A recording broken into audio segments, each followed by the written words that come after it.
Billy, give us the announcements have been made. The calls have been made. The call is in.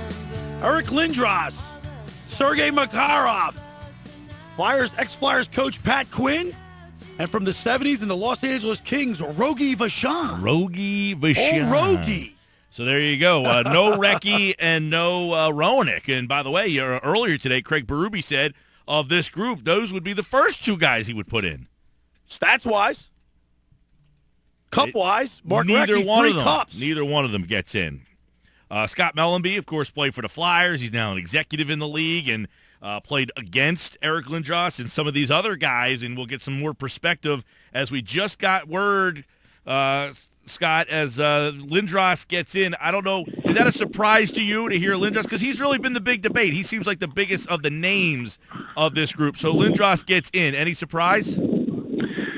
No, not for me. And I will say that I'm out with my son right now, and I just heard for the first time who was in and who wasn't. So I haven't had a lot of time to digest. I'm very surprised that Mark Recchi's not in. I think it's only a matter of time for him, But Lindros, hang on a sec.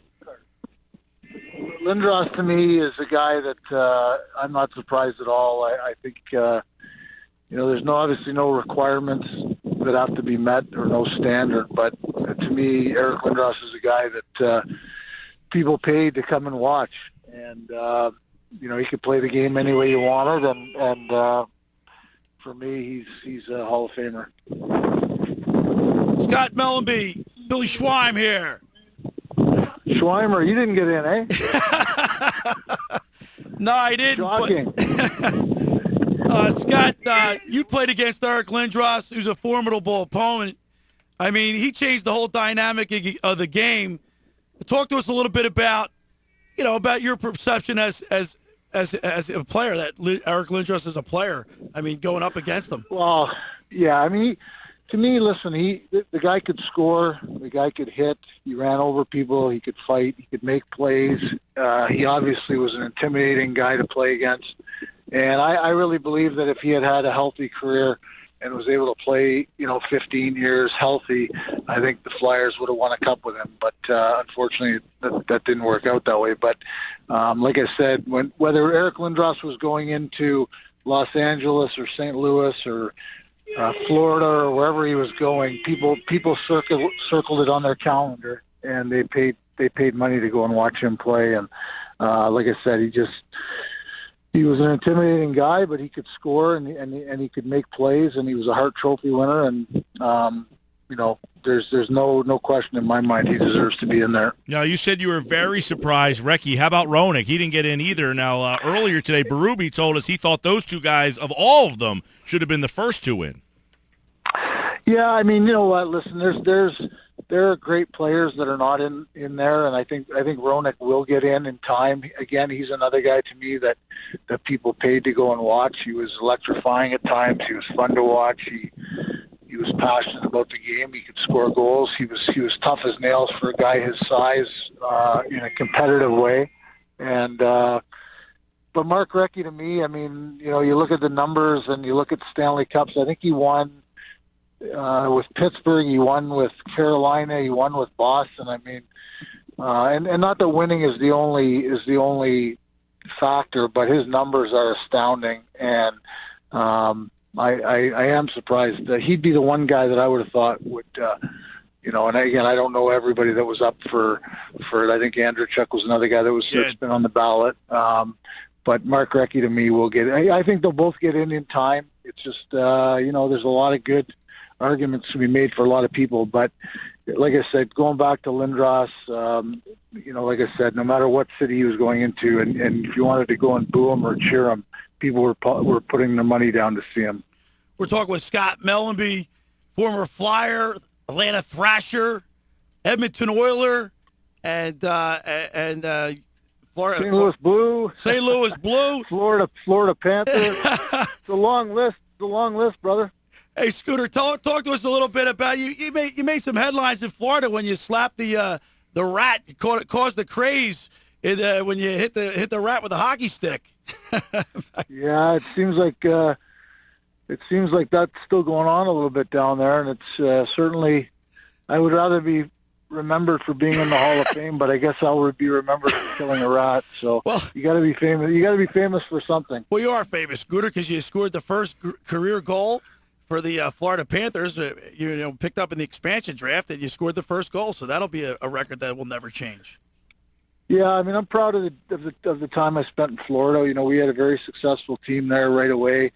We were the most successful expansion franchise in sports from a winning percentage standpoint our first year, and had some good years early on, and then it was a bit of a struggle. But you know, it's good to see the Panthers now starting to make some other memories. I know there's a lot of people that love the memories of the Rats, but it's time to make some new memories, and I think that franchise is on the verge of doing some good things. They had a hell of a year last year, and when you get to pick high in the draft, you got to take advantage of it. And with guys like Ekblad and Barkov to build around, they're the future's bright in Florida. Yeah, and obviously on a day like today where we're talking about some of the greats there, you look at the game today, you guys just had the NHL draft, and we're moving forward. Pittsburgh is the champion. Where do you think the game is today? It's changed so much from the guys we just talked about getting put in the Hall of Fame. You wonder how these guys would have been in today's game. Well, I'll address the second part first. I'm a big believer that the best players in a given era would be the best players now. I think that if you give, it's hard to compare generations. You look at video footage of hockey from even the 90s and 10 years ago, 20 years ago, 30 years ago. It's easy to look at it and go, wow, those guys weren't that good. But we would be back when I started my career, you'd get your one pair of skates for the year, and you had a wood stick, and you had the training and the nutrition and just the knowledge of what you had wasn't the same. So I believe if you took a guy like Bob Clark and gave him the equipment they have today and the nutrition and the training and everything else, he would be a Hall of Fame player. And so I think that the players that were the best in their generation would be the best now, and that's a belief that I have. So guys we're talking about, regardless of whether it's Lindros or Roenick or Recchi or whoever, I believe the same thing. They had the mental makeup and the skill set, and give them the same training and equipment and everything else, they would have been the best players of their generation. That's former Flyer, Oiler, Panther, Blue, and Thrasher, two-time captain. Sounds like a suitcase, eh? Scot Mellanby, and now, of course, you're with the Montreal Canadiens inside the front office serving as their assistant general manager, correct? That's correct, yeah. All right. So any rumor, Scot Mellanby, you moving on maybe to one of the new franchises? Maybe in the GM position? I'm getting that question a lot these days, but I'm very happy doing what I'm doing in Montreal, and you never know what opportunities can come around, but a lot of rumors out there right now, and they're rumors. Yeah, that's what happens when expansion comes in. Although, Vegas is a tough place to cross off the list to say no to, but Montreal is pretty damn amazing up there. Montreal. So, you guys, it's been a pleasure working there. I mean, I grew up loving the Canadiens, and as a child, that was the team that I loved. I loved them. I loved obviously being drafted by Philadelphia was exciting too, because those teams in the 70s and then the Canadiens in the 70s, those were kind of the teams that I was at a real influential age. So we had a couple real good playoff series against Montreal too, in the old Forum and the Brawl in Montreal in '87 and all that stuff.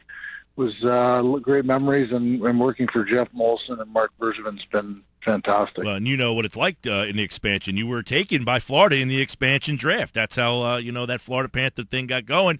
So you know what it's all about. Scot Mellanby, everybody, former Flyer, on a day Eric Lindros gets in. Thanks, he gave us his thoughts. Thanks, Scott. Okay, guys, anytime. Thanks for having me.